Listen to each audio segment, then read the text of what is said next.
ግንቦት 24 ቀን 2018 ዓመተ ምህረት ሲነጋጋ ኢትዮጵያ እንደ አዲስ ሙሽራ ተውባ ተነሳች። የጧቱ ፀሐይ በተራሮቿ ላይ ወርቃማ ብርሃን ሲረጭ በየመንደሩ የሚኖሩ ልጆቿ በአንድ ተስፋ ልባቸውን አንድ አድርገው ወደ ምርጫ ጣቢያዎች አመሩ። አዛውንቶች ፀሐይን ቀድመው በትራቸውን ተደግፈው፣ ወጣቶችም በሙሉ ጉልበት ተሞልተው፣ እናቶች ልጆቻቸውን አቅፈው በሰላም ተሰልፈው ቆሙ። በዚያ ሰዓት የተለያዩ ቋንቋዎች፣ ባህሎችና አስተሳሰቦች ያሏቸው ሰዎች በአንድ ነገር ተስማሙ። ይኸውም የሀገራቸውን ነገ በድምጻቸው መወሰን ነበር። ለአገር ጉዳይ አገር ህዝብ የሚኖርበትን የሚተዳደርበትን ከዓለም ህዝብ ጋር ተገናኝቶ ተግባራዊ የሚያደርግበትን አይቻለሁ፣ መርጫለሁ።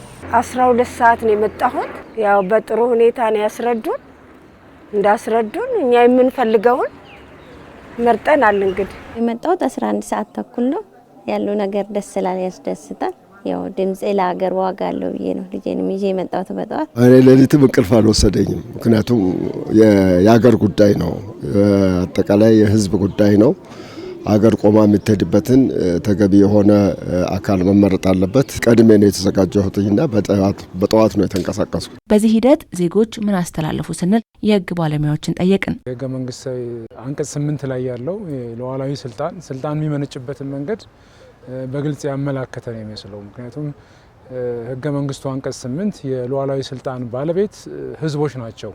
ስለዚህ ስልጣን በተለምዶ በፊት የነበረው የሚመነጨው ከጠመንጃ ወይም በአፈሙዝ ሳይሆን ኖርማሊ ከህዝብ በሚገኝ ድምጽ መሆኑን የህዝቡ ፍላጎቱን በግልጽ አሳይቷል ማለት ነው። ሰላማዊ ምርጫ የህዝብን ፈቃድ በማክበር አንድነትን ያጠናክራል፣ ሀገርንም ወደ ተሻለ ዲሞክራሲያዊ እድገት ይመራል። ህዝቡ የተከተለው መንገድም ይህንኑ ያረጋገጠ መሆኑ ተነስቷል። በምርጫ መንግስትን እንደሚያጸና፣ ሀገርን እንደሚያስቀጥል፣ የዲሞክራሲ ስርዓት ግንባታ የተጀመረውን ሁኔታ ለማስቀጠል የሚደረግ ያለውን አጠቃላይ ሁኔታ እንደሚደግፍ በግልጽ አሳይቷል። ይሄ የህብረተሰብ ተሳትፎ ብዙ ጊዜ እንደ አጠቃላይ በዲሞክራሲ ስርዓት ግንባታ ውስጥም እንደ መሰረታዊ ነጥብ ነው የሚታየው።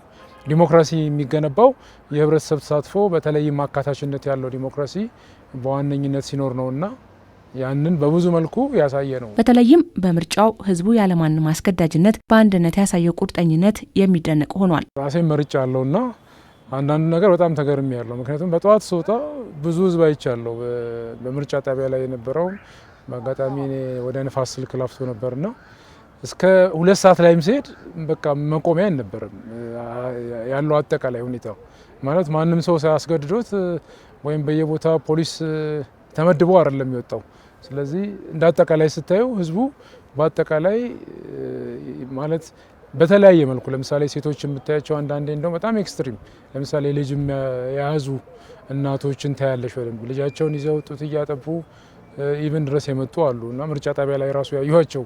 ስለዚህ በአንድ በኩል ይሄ ኮሚትመንቱን ያሳያል። ልጅ ይዘው ወደ ምርጫ ጣቢያ መምጣት፣ አካል ጉዳተኞች፣ በእድሜ ደግሞ በጣም ከፍ ያሉ በጣም በጨዋነት በብዙ ትዕግስት በተሞላበት ሁኔታ ላይ ረጃጅም ሰልፎችን ተቋቁመው ፀሐዩን ብርዱን እሱ ብቻ ሳይሆን አካታችነቱ በራሱ ብዙ ወጣቶች፣ ብዙ ሴቶች፣ ብዙ አዛውንት፣ ወላዶች ከሆስፒታል መጥተው ምርጫውን ሲያደርጉ አይተናልና ሰርግ ራሱ አድርገው ከሰርግ ተመልሰው ምናልባት ደግሞ የሞት አደጋም የደረሰባቸው ቤተሰቦች ቤታቸው ላይ ከነዚህ ሁሉ መጥተው ምርጫውን ለመምረጥ ያሉበት ኢትዮጵያን ለዲሞክራሲ ያላቸውን ቁርጠኝነት ያሳዩበት ነው። ኢትዮጵያ ወደ ሰላማዊ ምርጫ ስትጓዝ ጥላ ከየአቅጣጫው ተሰብስቦ የተስፋን ብርሃን ለመሸፈን ሞክሯል። ነገር ግን የህዝቡ አንድነትና ጽናት ከጨለማው በላይ በርቶ ታይቷል። ህዝቡ እንዳይመርጥ በተለያየ መንገድ ማስፈራራት ይደረግ ነበር።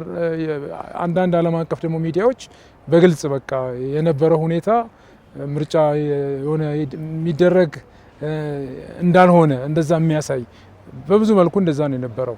ያ ሁሉ ነገር ግን ቢኖርም አንዳንዴ እንዳትመጡ እንዳትመርጡ እየተባለ በተለያየ መልኩ ማስፈራራት ቢደረግም በብዙ መልኩ የውጭ ጥረት ቢኖርም ህዝቡ ያን ሁሉ አልፎ አሳይቷል ማለት ኮሚትመንቱ። አትምረጡ፣ አትውጡ፣ አይሳካላችሁም፣ አትችሉም፣ ይሄን አታደርጉትም ይሉናል ሌላው ማህበረሰብና በዛ ሁሉ መካከል ላይ ኢትዮጵያውያን ወጥተው 7ኛውን ምርጫ ለማከናወን ያላቸውን ቁርጠኝነት አሳይተው ምርጫውን በነቂስ ወጥተው ከሌሊቱ ጀምረው እስከ ሌሊት እንግዲህ ቀድሞ ከመንጋቱ በፊት የተሰለፉ ስለሆኑ ከሌሊት እስከ ሌሊት በሚባል ደረጃ ላይ ወጥተው ምርጫውን መርጠዋል። ህዝቡ በቁርጠኝነት ከተሳተፈበት ምርጫ አሸናፊ ከሚጠብቀው ውስጥ ልማትና ዘላቂ ሰላም ተጠቃሽ መሆኑን ያነሱት ምሁራኑ ተመራጩ ፓርቲም ይህንኑ የመተግበር ኃላፊነት ይኖርበታል መልእክታቸው ነው።